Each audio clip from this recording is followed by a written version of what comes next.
Hey, good morning. My name is Samantha Mirabal. I'm with Melco's application team, and we're doing our Design Shop Talk today. Let's answer whatever questions you might have. Hi, Mike. Thanks for joining today. If you have questions while we're live, type them in the chat, and I will see if I can get them answered while we're here. Don't send them to me privately. I don't see any of those, so just type them in the chat, and we'll see what we can do. All right, I'll start with the questions sent in ahead of time, and then we can jump from there. What am I doing? There we go. All right, and sound is on today? Yes. All right. So I want to make a large patch with parts of it applique. How can I create this? How you do any file, right? So let's see. Large patch. So what do you want? Like a 10 by 10? I don't know. Let's see. So let's do 10 because that's big, right? And I don't need it to be filled, but I'm leaving it alone for now. So I'm going to do 10 by 10. Let's turn off the lock and make that 10. So I got a 10 by 10 square here. Cool. I'm going to convert it to a wireframe or to a vector because I don't need all those stitches dragging me down. Oh my gosh. Lorena, good morning from warm Alaska. -40 to 4. I'm glad you think that's warm. It was 50 something yesterday, and it was like 70. Let me take that back. It was like 70, and it was dropping going towards the evening. And I'm standing out watching the kids row down the canal in 70-degree weather, shaking. I was so cold. I ended up bundling up like I was in Alaska. It was ridiculous. Anyway, hang on one second. I'm sorry. Okay. So, I'm glad you're happy at -10. That's awesome. Someone's got to love it. All right. So, we're doing a big patch with applique. So, I just did something big, right? So, 10 by 10 patches. Typically, you'd have a placement, a tack down, a tackle stitch of some sort, and then your decorations and your border, right?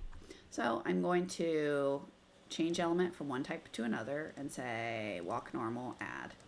So now I've got a walk stitch. I can copy and paste that, change it over to a bean. I can copy, Control C, Control V. I'm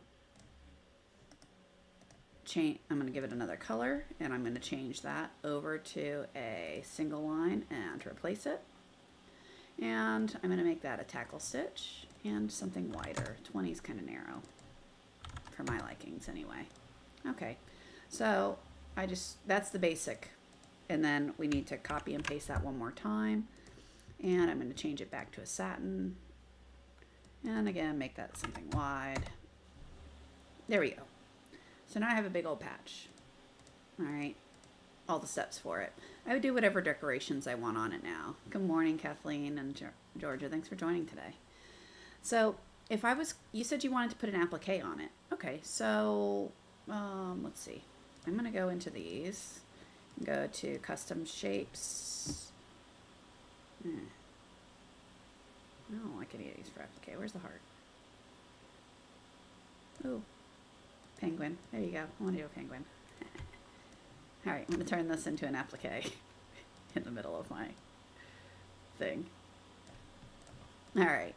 So I just drug the shape on there, made it large, and now I'm going to turn this into an applique file. So Victor in Mexico, thanks for joining. So what you would do here is applique is pretty much the exact same steps as creating a patch file, right? So I'm going to take this shape, which is currently a fill, which we don't want. I'm going to hold my control key down and click on the single line. On the walk normal. You can also do that right here. Change element from one type to another. It's the same thing. So control and clicking on this is the same thing as going to this button, clicking on walk normal and saying replace. So control is the equivalent of the replace command. Shift is the equivalent of add. Okay. So there, I've got a placement stitch. I'd lay my fabric down. And then I'd sew that same thing again. So I'm going to copy, paste, give it another color. So now what that would leave me if I ran those 2 stitches would be object, this is just for demonstration. All right, I'm going to convert that to a vector. There we go. So essentially, this is what I would have now. I would have a piece of fabric in the shape of my penguin, in this case, sewn down. Okay, so that's my placement. I lay the fabric down, I cut it out, sew the stitch, cut it out, and this is what I'm left with. So now I'm gonna, again, copy and paste that, hold my control key down, click on the single line, change that to a tackle, make that something big, just like we did for the patch. I like 30, but you know, whatever makes you happy. And there's the tack down for the penguin. And then copy, paste, another color if you need it, satin, 40. Cool. So now I have an applique on top of my patch. All right, so the order I put this in is kind of relevant, right? So I did placement, that holds the fabric down, then I cut it out. I stopped the machine, cut out the fabric, so then I'm left with this. Then I sew my tackle, that holds it all down. Now I'm gonna do my decorations. So that's my placement. I'm gonna lay a piece of fabric over that. Sew again, then cut the fabric out. I'm left with this. Do my zigzag around the edges to hold it still. Cool. Do my border on that guy, my border on the patch, and I'm done. Now if I want to do more text on here, cold.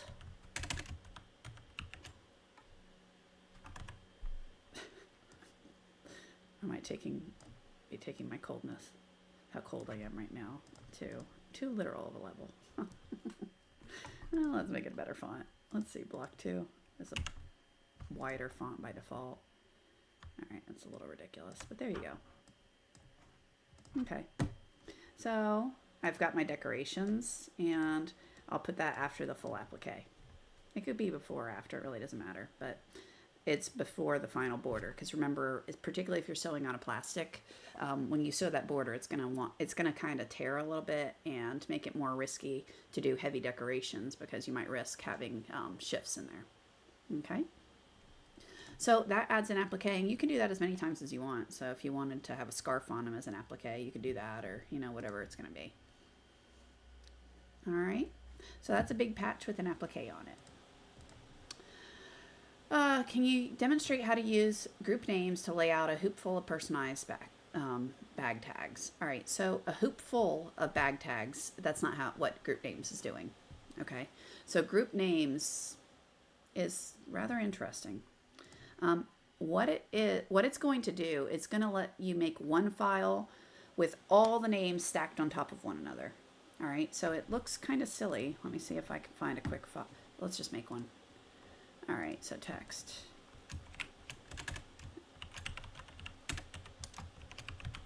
Okay, so I'm going to go into the properties, give it whatever properties you want. There we go. I got some properties on this thing. Cool. So now I'm going to go into its properties again, and I'm going to go to group names, enable, and now you got to add a bunch of names. Samantha.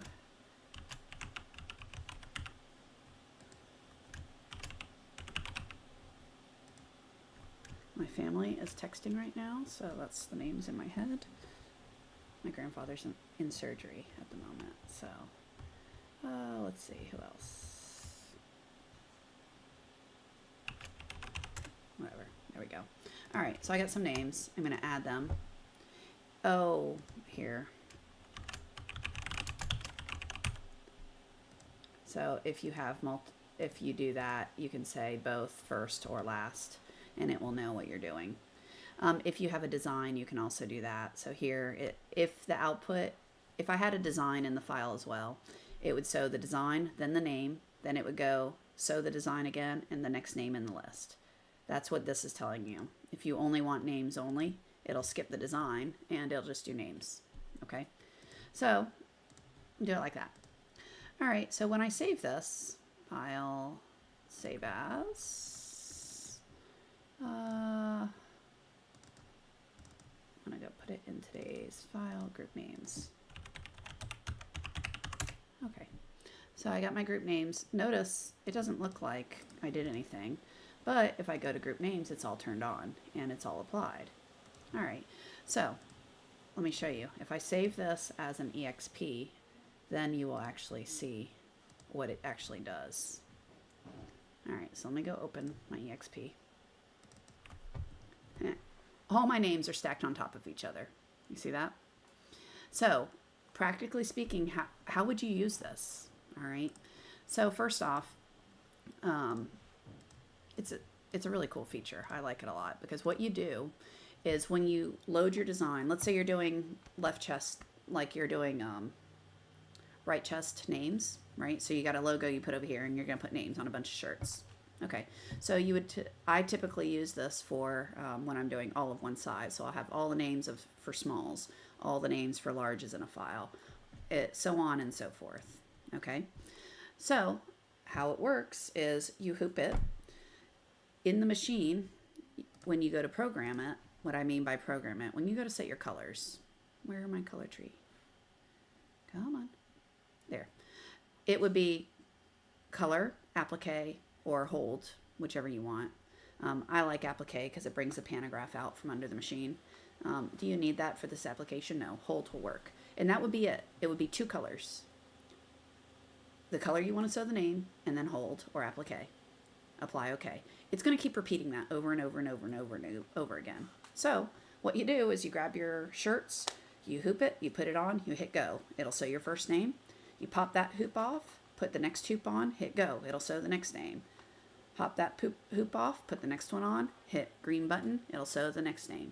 It'll keep going until you finish the file, which is, in this case, 5 names. So literally, it'll look like this on the screen, and you just program color applique or color hold, and then it's sew that color. Pop the hoop out, put a new hoop on, so you're left with a blank garment hooped. You're going to sew that one, because it's going to go to the second color. It'll then go to a hold. All right, then also the 3rd shirt, 4th shirt, 5th shirt. So it's a super fast way to just do repetitive work where you can just pop files in without having to reload files. So it's a really neat tool at your disposal. Okay, so that's group names. Let's see. Any questions typed in? We had some more join us. Sherry, hi. And thank you for giving me a link. Whoever's joined me on Melko's end. Dan, I assume.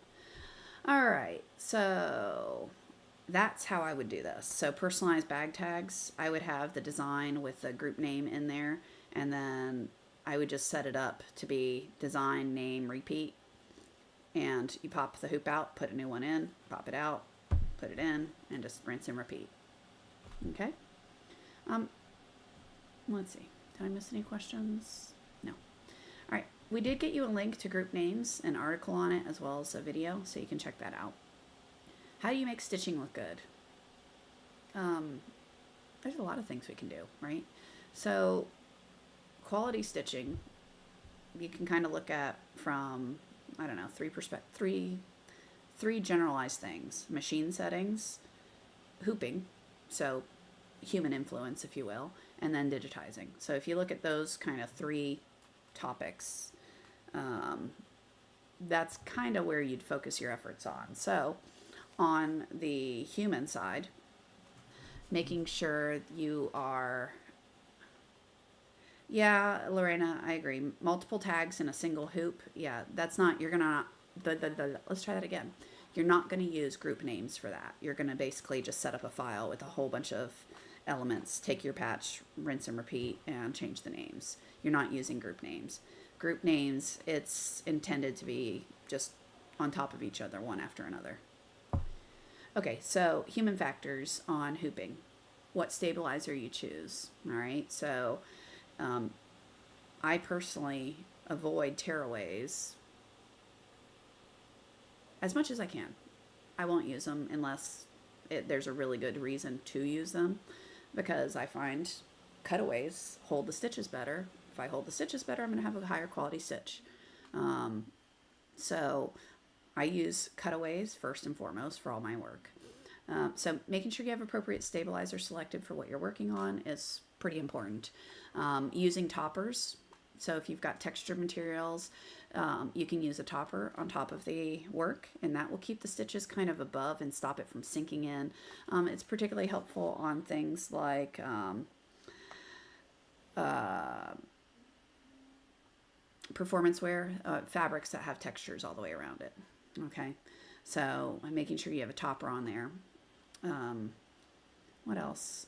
Make sure you hoop it right? If you overstretch it, you're going to get a lot of puckering when you unhoop it. It's all going to go, that's not a cute look, right?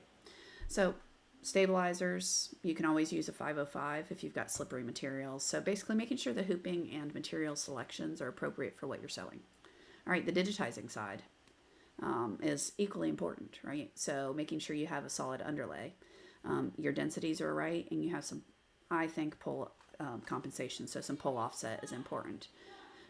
So if you look at, if you think about painting a wall, right, the underlay is important because just like on our walls, when we go to paint them, I'm not going to just take bare drywall and slap paint on it because it's all going to sink into it and I'm going to have to go over it multiple times. Embroidery is kind of similar, right? You want that underlay laying thread down on top of the fabric so that when your top stitching comes over, so when I'm sewing over that base of stitches, the top stitching is resting on that underlay and it's not sinking down into the fabric and relying on the texture of the fabric to hold it all up. So it gives you a foundation for the stitching. So making sure you have a good underlay is important. The pull offset, things shrink, right? So making sure you're accounting for the fact that columns are going to narrow up, I find important. Densities, that's what's going to give you how close together your stitches are, right? So if you're looking at something and you're thinking, oh my goodness, I see too much fabric, things are too spaced out, I need more coverage. If that's kind of language going through your head, then that would mean you need to increase your stitch count, and it's a little counterintuitive, but that's actually decreasing your density, right? So if you have a density of 4, maybe you go to 3.8, 3.7. You don't have to go huge numbers down. Small numbers make a big difference. Okay, so changing your densities for what you're working on can help some. But I would, to me, in the digitizing aspect of it, the underlay and using a topper is quite helpful in making sure your density is correct. Machine setting wise, making sure your presser foot's at the right height, your active feet is appropriate for what you're working on. The higher your active feet is, the more risk you have to having looping, if you will. So just making sure you have appropriate numbers on your active feet settings will be useful as well. And I don't find it is that precise. So when I see people online arguing over, well, it should be 3, no, it should be 4, you're talking 1 point. It probably will work on both machines, just the same. Now, if someone says it's 3 and another says it's 13, that's a big difference. Okay, so there you want to consider, why once. That's kind of the difference. 1 point, I personally don't find makes a massive difference unless I'm trying to avoid thread breaks. 1 point can be the difference between the thread being too tight and being just loose enough to be able to sew without snapping the thread. That's mainly when working with brittle threads like glow and rayons and things that are really kind of weak to begin with. Okay, so that would be my suggestion. Hooping, make sure your machine settings are appropriate, and then in the digitizing, make sure you have a good underlay, tight enough density, and you've got a little bit of pull offset. Okay, so those were actually, I didn't get a whole lot of questions this week, which I know the past few weeks I've got tons of questions, so I'll hold still for a minute in case anyone wants to type in questions before we jump off for the day. Can you explain active feet and presser foot numbers? So kind of, let's see, do I have my table in here? Oh, there you go. All right, active feet settings, number 1, this table came from one manual. It is different in the different manuals, so make sure just because this says these are the numbers for this, it may not be accurate for your version of software or your machine. All right, so just keep that in mind. Because if you're using V11, it's a little different, or 12, it's a little different from 10 or 9. Is anyone still using OS 9? I don't know. Anyway, active feed, so traditional tension machines rely on these discs to hold the thread, right? And depending on how tight or loose you have those, the thread will clamp down as it's sewing, all right? And it's a pain. I used to sew on one of those, and it's pretty. I got rid of the machine. That's how much I didn't like it. So the ActiFeed is actually, it's clamped and it's feeding the thread in. It's using your thread break sensor, the conditions of the sewing, and it's deciding based on the type of stitch that it's supposed to be sewing and what's happening with the sensor. Hey, I need whatever it decides, this amount of thread, and it feeds it forward. You make the stitch and all things are happy, right? So the lower limit that you set when you're setting up the ActiFeed is kind of equivalent to how tight you want the thread to go. All right. Meaning when you set, where do I not have that screen? Of course not. One screen I don't have. Anyway. V12, yes, DesignShop V12's already, the cat's out of the bag on that one. So yes. Anyway. Yes, that is coming soon. But yeah, so for the ActiFeed, it's how tight it's going, right? So the lower the number, the less amount of thread is being fed into your project. So it ends up with a tighter stitch. The higher the number, it feeds more thread. So if you're going through thicker materials like this, I need more thread to go around the material. So I need a higher number. Okay. But that's essentially what ActiFeed's doing. You're telling it, the sensor will kind of go through it all and, decide what number to do, but you're setting the floor, how tight you're going to allow them to go. So that's what your lower limit is when you're using it auto. So hopefully that helps. We did get you a link on ActiFeed. Presser foot, that's just how, if you have the presser foot all the way down, it's pretty darn close to the stitch plate of the machine. The higher you raise it, it kind of floats that up. So why is that helpful? If you're sewing on thick materials and you don't want that ghosting of the presser foot behind it, you can raise it up. But you want the presser foot to touch the material because, believe it or not, that presser foot actually holds still the entire time the needle is going in and out of the fabric. All right. So if it's floating above your material, your needle goes in as it's coming out, your fabric is going to pull up with the needle, and that's the flagging. That's bad. Because if your material's bouncing around as the needle's going in and out, it's going to be wearing on your thread, and that's where you can get thread breaks due to flagging. Okay, so yeah, there's that. So that's the presser foot. It's what is the right number. It's kind of depends on what you're sewing, right? How thick your thing is, how well you've hooped it. If you're hooping hats, a lot of the hats sit up way higher. Some you can hoop down lower to the gauge when you're hooping them. So it's going to be different numbers for each item. And it's really, you want it kind of touching. You don't want it bashing into the material. What is the correct amount of horizontal stretch we should put on logos for hats to make sure letters with an outline will line up with stitching? Yeah, it depends on the stitch type. I tend to aim for overlap on all my borders. And I also outline as I go. So I won't sew an entire set of letters and then sew the borders. I won't do it. Just because hats in particular, you're only securing it along the edge and way along the back if you're using the 270 hat frame. So registration issues can become an issue. So I tend to do one or two letters and then outline them. One or two letters and outline them.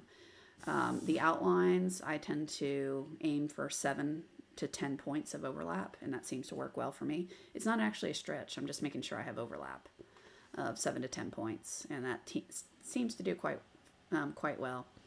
Like I said, I don't like sewing entire words and then going back and doing all the outlines. You're always going to have better results to finish as you go. So Cash, does that help any? I think I've heard someone once tell me 10%. But if you're running a fill stitch, that tends to pull in a little bit more than if you're doing a column stitch. So that's why I said it varies a little bit. So I tend to just make sure I have 7 to 10 points of overlap and call it good. Okay. All right. What other questions do we have? Yeah, Mike V12 for DesignShop. Yep, it's on its way. It's fun. I love it.